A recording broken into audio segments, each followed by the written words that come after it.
Vous savez qu'il faut être constamment dans l'interdisciplinarité.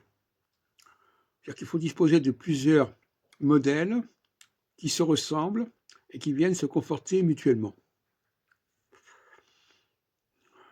Tout à l'heure, j'ai parlé de rapport entre les Juifs et les 3 phases de Saturne, en disant que les Juifs étaient dans la domination en phase cardinale, ils étaient dominés en phase mutable, et il y avait une sorte de neutralité, d'équilibre en phase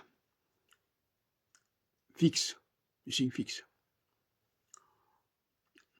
On pourrait dire qu'une certaine manière, les signes fixes correspondent à l'axe équinoxial, et les signes mutables et les signes cardinaux correspondraient à un axe solsticial.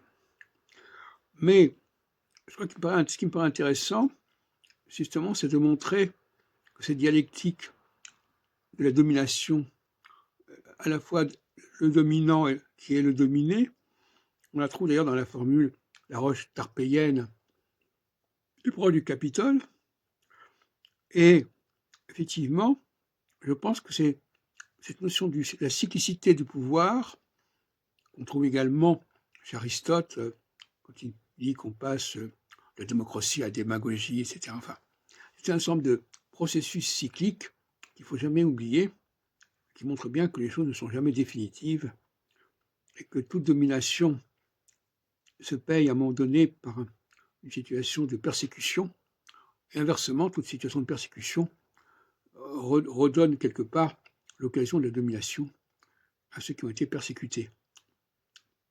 C'est une leçon qui n'est pas proprement à l'astrologie, mais qu'on retrouve, qu'on recoupe avec l'astrologie. Donc, aujourd'hui, je passe à cette idée-là, c'est que le ternaire saturnien renvoie à la problématique de la domination. Et dans le plan divin, apparemment, on voit qu'il y a un temps pour la domination adamique, la domination juive, la domination en rapport avec le plan divin, mais il y a aussi un temps, laissé à Satan, si on veut, où cette population privilégiée va souffrir, va subir des vexations, des persécutions, de toutes sortes. Mais tout ça n'est qu'un temps.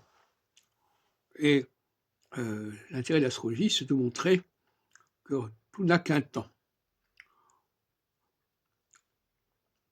Et ce qui manque beaucoup à notre société française notamment, c'est que les gens ne comprennent pas le côté cyclique des choses.